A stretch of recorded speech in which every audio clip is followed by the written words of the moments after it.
ഒരു വട്ടം കൂടി എന്നോർമകൾ മേയുന്ന തിരുമുറ്റത്തെത്തുവാൻ മോഹം. ഒരു വട്ടം കൂടി എന്നോർമകൾ മേയുന്ന തിരുമുറ്റത്തെത്തുവാൻ മോഹം. തിരുമുറ്റത്തൊരു കോണിൽ നിൽക്കുന്നൊരാ നെല്ലിമരമൊന്നുലുത്തുവാൻ മോഹം. മരമൊന്നുലുത്തുവാൻ മോഹം. അടരുന്ന കായ്മണികൾ പൊഴിയുമ്പോൾ ചെന്നെടുത്ത് അതിലൊന്നു തിന്നുവാൻ മോഹം. സുഖമെഴും കയ്പും പുളിപ്പും മധുരവും നുകരുവാനെപ്പോഴും മോഹം. തൊടിയിലെ കിണർ വെള്ളം കോരിക്കുടിച്ചെന്തു മധുരമെന്നോതുവാൻ മോഹം. എന്തു മധുരമെന്നോതുവാൻ മോഹം. ഒരു വട്ടം കൂടിയാ പുഴയുടെ തീരത്ത് വെറുതെ ഇരിക്കുവാൻ മോഹം. ഒരു വട്ടം കൂടിയാ പുഴയുടെ തീരത്ത് വെറുതെ ഇരിക്കുവാൻ മോഹം. വെറുതെ ഇരുന്നൊരു കുയിലിൻ്റെ പാട്ടു കേട്ടെതിർപ്പാട്ടു പാടുവാൻ മോഹം. എതിർപ്പാട്ടു പാടുവാൻ മോഹം. അതു കേൾക്കെ ഉച്ചത്തിൽ കൂകും കുയിലിൻ്റെ ശ്രുതി പിന്തുടരുവാൻ മോഹം. ഒടുവിൽ പിണങ്ങി പറന്നുപോം പക്ഷിയോട് അരുതേ എന്നോതുവാൻ മോഹം. വെറുതെ ഈ മോഹങ്ങൾ എന്നറിയുമ്പോഴും വെറുതെ മോഹിക്കുവാൻ മോഹം.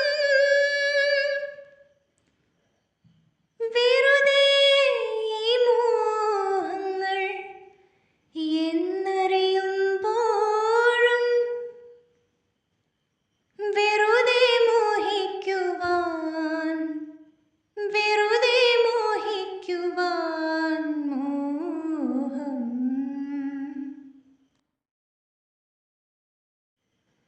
ഒരു വട്ടം കൂടി എന്നോർമകൾ മേയുന്ന തിരുമുറ്റത്തെത്തുവാൻ മോഹം.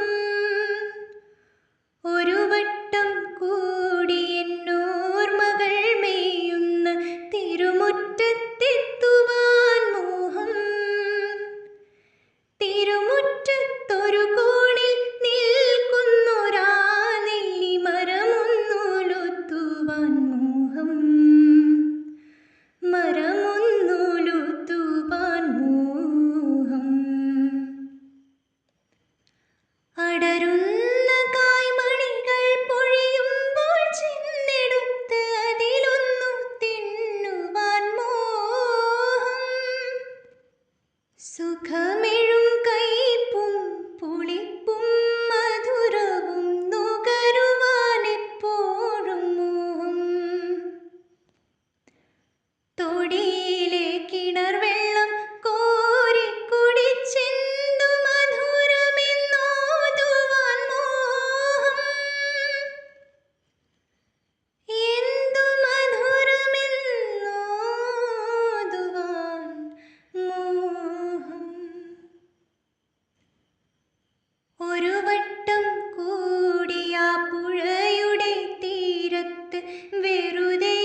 ഇവിടെ ഒരു നേത്ര പരിശോധന ക്യാമ്പ് നടക്കുകയാണല്ലോ, സംഘാടകർ നിങ്ങളാണ്. ഇത് ഏതാ SLC ബാച്ചോ അങ്ങനെ അതൊന്ന് വിശദീകരിക്കാമോ?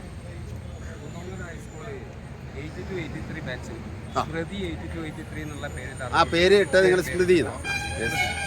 അപ്പോൾ ഞങ്ങൾ ഒരു പൊതുരംഗത്തേക്ക് കൂടി ഇറങ്ങിക്കൊണ്ട് ചാരിറ്റി പ്രവർത്തനം എന്ന രീതിയിൽ കണ്ണ് പരിശോധന കോൺഗ്രസ് കണ്ണാശുപത്രിയായിട്ട് സഹകരിച്ചാണ്. ആൾക്കാർ നല്ല സഹകരണമുണ്ട്. അപ്പോൾ ഈ ഒരു ഉദ്യമത്തിൽ എല്ലാവരും സഹകരണം ഞങ്ങൾ വളരെ നല്ലൊരു കാര്യമാണ്. കാരണം ഈ സമയത്ത് നിങ്ങൾക്ക് അത് ചെയ്യാൻ കഴിഞ്ഞു എന്നുള്ളത്. പിന്നെ നമ്മൾ SLC കൂട്ടായ്മ വിവിധ പരിപാടികൾ നടത്തുന്നു. ഏതായാലും വളരെ നല്ല നിലയിൽ കാര്യങ്ങൾ നടക്കുന്നുണ്ടല്ലോ. ഇതായിട്ട് ബന്ധപ്പെട്ട് എങ്ങനെയാണ് സ്വല്പം കൂടി വിശദീകരിക്കേണ്ട ഒരു കാര്യങ്ങൾ ഉണ്ടായിരുന്നു. അതായത് ഇനി തുടർ പരിപാടികൾ എങ്ങനെ എന്തെങ്കിലും നടത്തുന്നുണ്ടോ, അല്ലെങ്കിൽ നിങ്ങൾ ഇടയ്ക്ക് മറ്റു കൂട്ടായ്മകൾ നടത്തിയിരുന്നോ, വേറെ എന്തെങ്കിലും ചെയ്തിരുന്നോ എന്നുള്ള കാര്യങ്ങളൂടി ഒന്ന് പറഞ്ഞാൽ. ഇതിൻ്റെ മുന്നേ ഞങ്ങളെ കൂടെ അസുഖം ബാധിച്ച ഒരാൾക്ക് വേണ്ട സഹായങ്ങൾ ചെയ്തു കൊടുത്തു. വളരെ നല്ല. അതിനുശേഷം നമ്മളെ പൂർവ്വ വിദ്യാർത്ഥികളുടെ മക്കളെ കല്യാണം, അങ്ങനെ മരണം, അസുഖം, കല്യാണം ഇങ്ങനെയുള്ള കല്യാണത്തിനാണ് ഞങ്ങൾ ധനസഹായം ചെയ്യാറ്. അതെ, പിന്നെ രോഗങ്ങൾ വന്നിട്ട് അവരെ പോയി സന്ദർശിക്കുക, അവർക്ക് വേണ്ട സഹായങ്ങൾ ചെയ്തു കൊടുക്കുക. അങ്ങനെ ഓരോരോ ചാരിറ്റി പ്രവർത്തനം നടന്നുകൊണ്ടിരിക്കുകയാണ്. ഇതൊരു ചാരിറ്റിയിലേക്ക് കൊണ്ടുവരാൻ വേണ്ടിയിട്ടുള്ള ആദ്യഘട്ടമായിട്ടാണ് ഞങ്ങൾ ഈ അതെ നല്ലൊരു പരിപാടി. പിന്നെ നമ്മൾ വേർപെട്ടു പോയ ഒരു കൂട്ടായ്മേനെ നെയ്തെടുക്കാണല്ലോ, അത് വല്ലാതൊരു സന്തോഷമുള്ള ഒരു കാര്യമാണ്. ഇതിൻ്റെ ഏറ്റവും മെയിൻ ആയിട്ടുള്ള കാര്യം അതാണ്, നമ്മളെ കൂടെ പഠിച്ചവരെ ഒന്നിച്ച് കൊണ്ടുവരികയാണ്. വിധ ഇത് കണ്ടാൽ പോലും അറിയാത്ത വിധം മാറിയുണ്ടാവും പലരും അല്ലേ, വർഷങ്ങൾക്ക് ശേഷമാണല്ലോ. അതെ കൂടുതൽ തന്നെയുള്ള ഒരാളെ ഒരു ഓപ്പറേഷന് വേണ്ടിയിട്ട് അപ്പോൾ ഞങ്ങൾ എല്ലാവരും കൂടെ സഹായിച്ചാണ്ട് കഴിഞ്ഞു കഴിഞ്ഞ ആഴ്ചനുള്ളിലാണ് ഓപ്പറേഷൻ. അതെ സക്സസ് ആയിക്കുന്ന പറഞ്ഞ് അവർ വിളിച്ച് പറയും ചെയ്തു. അതെ കരൽ മാറ്റി വെക്കല അത് കഴിയുന്ന സഹായങ്ങൾ ചെയ്യാന്നുള്ള ഒരു ഇതാണ്. കാരണം വിവിധ പിന്നെ ആൾക്കാർ ചിലർ വളരെ പാവപ്പെട്ടവരായിരിക്കും, ചിലപ്പോൾ നല്ല ഉയർന്നു പോയവരൊക്കെ ഉണ്ടാവും. അപ്പോൾ അതെ അത് അധികം കുന്നമംഗലത്തുള്ള ആൾക്കാർ തന്നെയാണോ? അതെ